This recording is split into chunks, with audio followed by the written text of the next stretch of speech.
we've gone fish heads night 2 of the cod hunt. Yeah, today we've come full circle. We have. No, we haven't gone around in the circle. No, I'm just going to fish totally with circle hooks tonight. Because I'm moving away from this J-hook thing altogether if I can. Just because, why not? So, for tonight, what we got going on here is basically the same as the other times. We got some frozen lugworm, we got some garfish, we've got 3 rigs we're going to fish tonight, all circles, all hairs. Starting off with this one over here, I have baited up. It's a 3-0 circle by a company called Bibo, Asian company. Probably can't get them this side of the world as you can, but you have to order them from over there. With hairs, 6-ounce lead.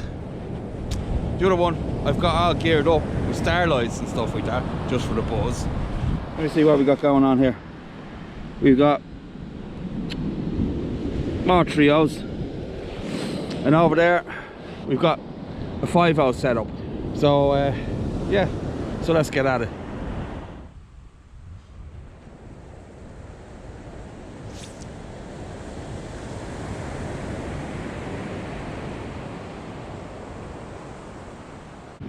So bait up the second rod now. Get this backbone out. I think a lot of people, when they go fishing, me included, when I first started this, I was thinking cod, right? So I'd come down with about 10 lugworm and a whole squid. And I put that on a hook with 2 8-0s and I'd lash that out. Yeah, it's not so great when all the thing that's around is coddling, right? So yeah, I learned eventually not to do stupid things like that and to keep the bait size down and stuff. Right, we go through the same thing for everybody. Get the drop you want, check the lines free, very important. Every time, check everything. Check the magnets, check the line, check the lot. Yes, and then hurl it onwards towards the horizon in search of hope, glory and sustenance. Yeah, let's go.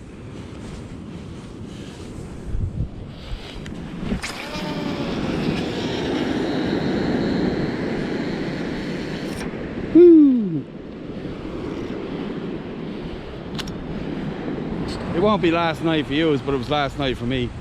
I was down here, big massive swell, massive. And yeah, tonight it has changed and it looks like this. So we're getting an old bite there on the lefty.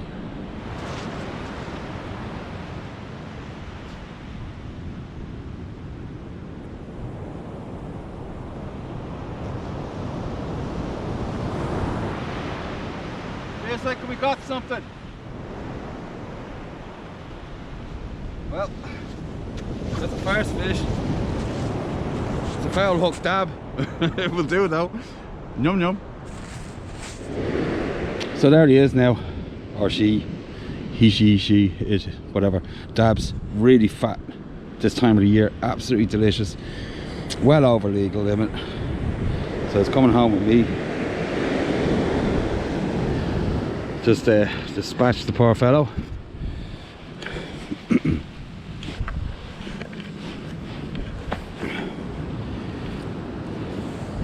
Hopefully this isn't the only fish I catch tonight. If you don't like to see animals being killed or butchered, look away. This is the lateral line here on this fish. And when it was a larvae, before it mutated, it was actually a round fish. And then it mutated and the eyes migrated over to one side of the head.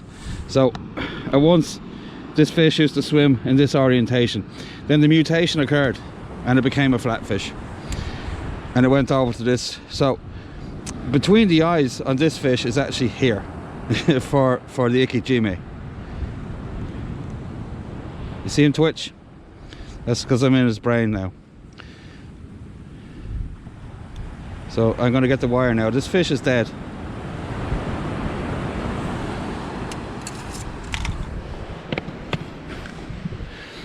The flicking is his nervous system producing stress hormones.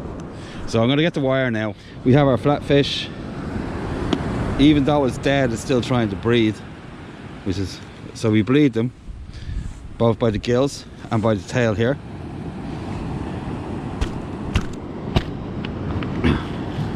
They're very tough. There we go. I don't think it's possible with a fish this size, but this is what we learn anyway. This is how we learn, sorry. There's no guide out there saying how to icky a dab, for instance. So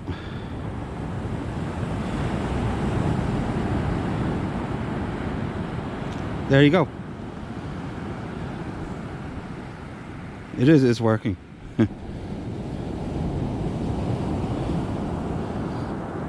In actual fact, it's not necessary to go all the way to the end of the fish. You just need to break the spinal cord. And that's it. That's the last bit of life leaving the fish now. The life's long gone now, but that's the last few involuntary nervous responses it will have. I'm gonna get a bucket of water and get that fish in there. If the air temperature is 0 degrees, and I had my hands in the water just lately, it's not anything over 4 degrees, so that would do nicely as ice water anyway.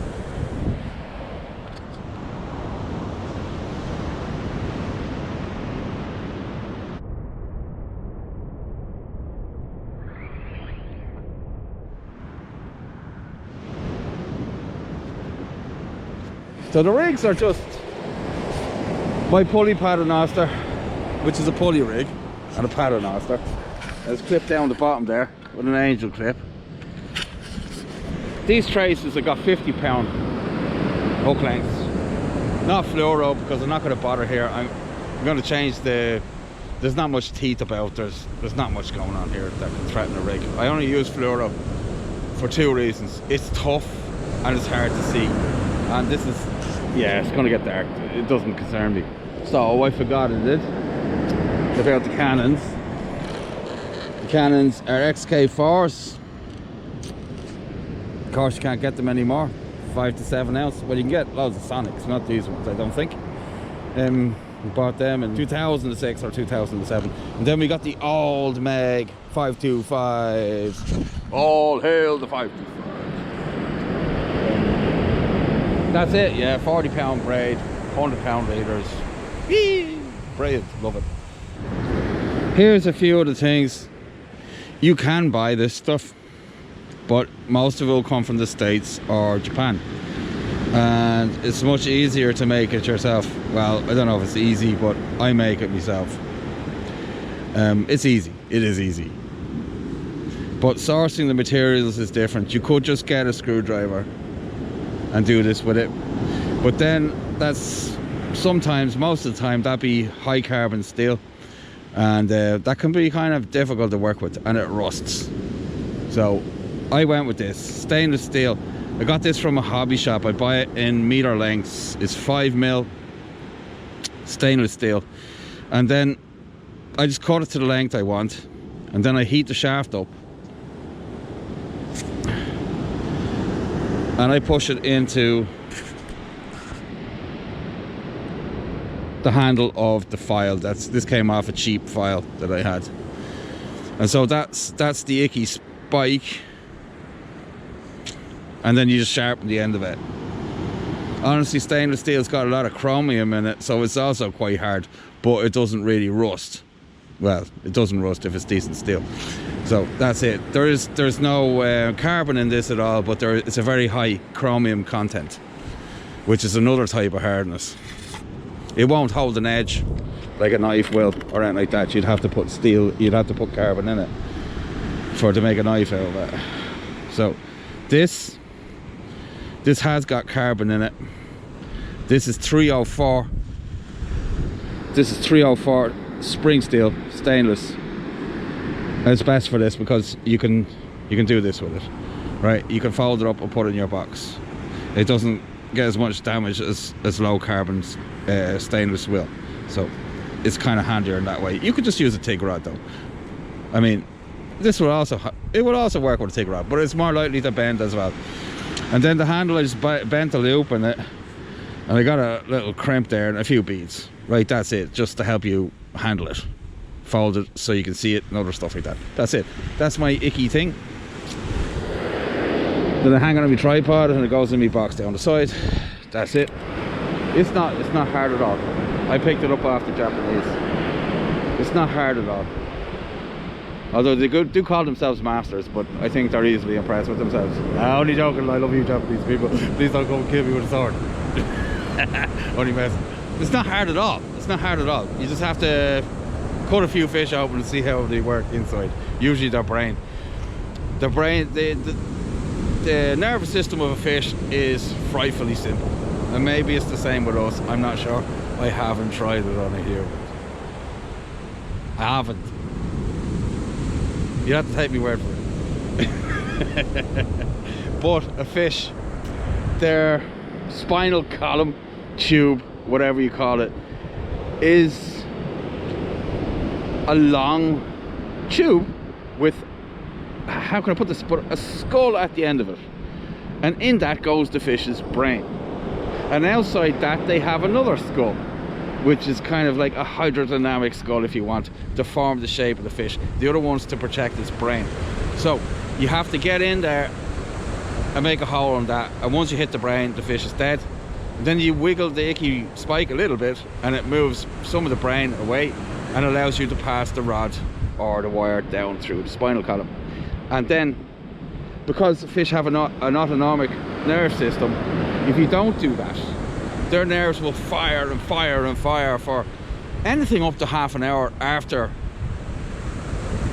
their brain dead.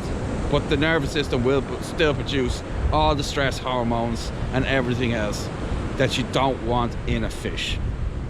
And then, to complement that, if you don't do that, if you don't bleed the fish, right, the blood is creating bacteria as well in the flesh of the fish. And so you have to bleed it. So when you cut the tail and you cut around the gills, the heart will continue to pump for a few minutes after the fish has passed away. And it will, when you put it into the water, it will cleanse it of the bacteria that would have been produced by the blood, because it leaves with it. And that's about it. And the cold water is just better. We all know it. So that's the icky jimmy process in a skull shell, if you want. So that's it. That's it. Simple, easy. Try it. It's delicious. So it's coming up to, if I can read this thing correctly, -2 already, and the sun hasn't yet gone down. Oh, how cold is it going to get tonight? Brr.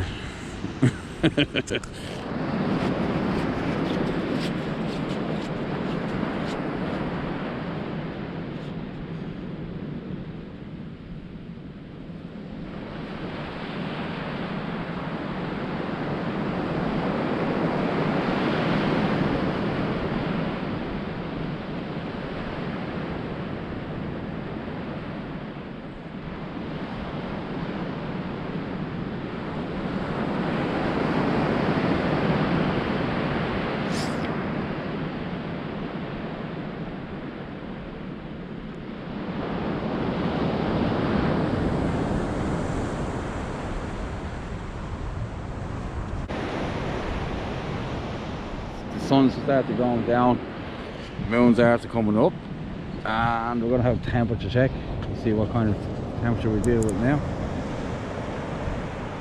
And get out of the way. I can't read that, so whatever that says, that's what it is. According to that, as far as I can read it, says -3 so far. Brr. There's a slight wind blowing off my shoulders, about 3 meters a second. It's not very nice though. It's like standing in a freezer or something. With a fan. So, bait check time. Probably not a fish on it. There could be a sleepy cod on it though. It's happened to me before. Not this time. Casting out again. This time I'm going to go for a little bit of extra distance because I'm not getting any interest at all and I'm a bit fed up. So I'm going to punch it out a bit further, see what happens. All thrust up like a Teletubby. It's really hard to cast. Yeah, anyway, we'll give it a lash, right?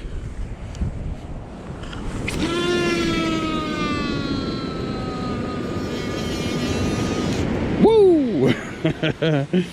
Nice. Ew, temperature check. Anyway, so there it is now. It's approaching -4.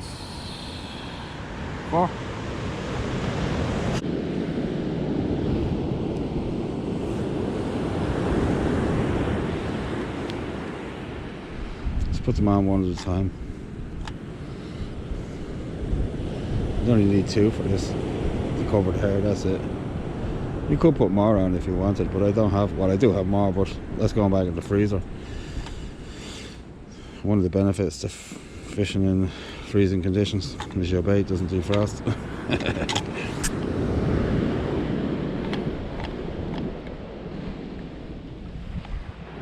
So that's basically it there. Not much to it.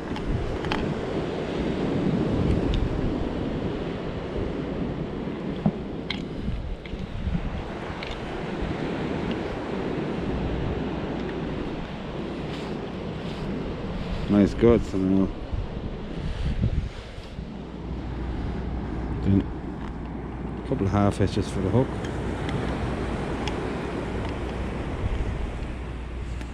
That's your man. This is the last cast now. Then I'm gonna boogie on home, as they say. Right hand rod to infinity and beyond, or crack off. One of the two, anyway.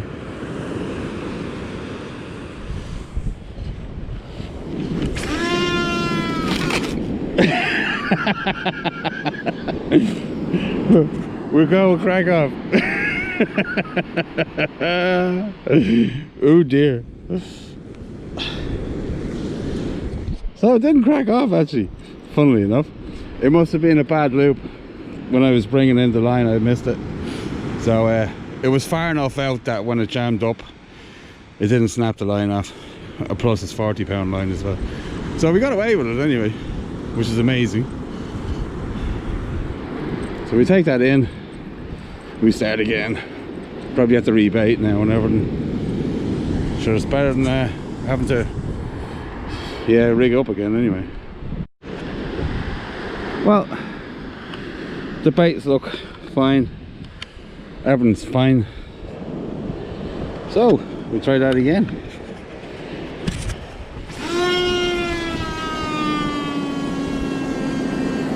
Woo!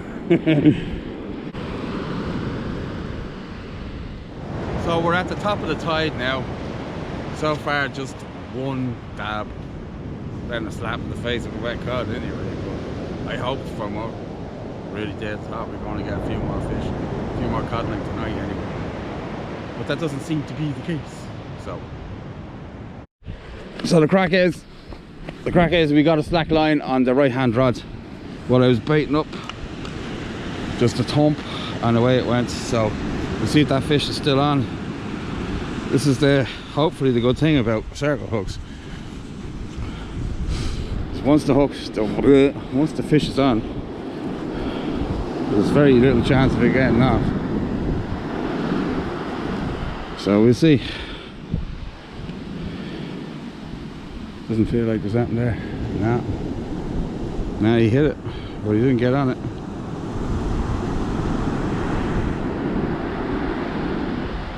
He broke the wires out, unfortunately. Yeah. So obviously it wasn't recording when I brought in the fish, unfortunately for me. It seems that way anyway. But I got another nice thick dab here. Foul hooked again because, yeah, a dab can't take a 5/0 hook. Well, they can, but not a bait that size anyway. Anyway, very welcome. Very welcome. 10-hour session, 2 dabs. 10-hour session, sorry. 8-hour session, 2 dabs. Yeah, It's hard work, man. It's hard work, but it's better than nothing anyway. So if you don't like to see fish being killed, animals, look away.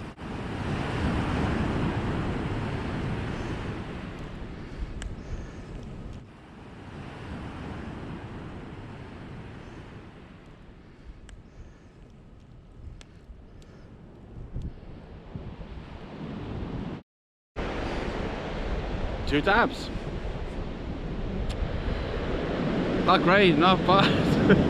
Nearly frozen to death, 8-hour session, but I got 2 dabs to add to my collection of fish this week. So, I'm Billy, this is Billy Fishing. Thanks for watching, and remember brothers, fish on, fish on.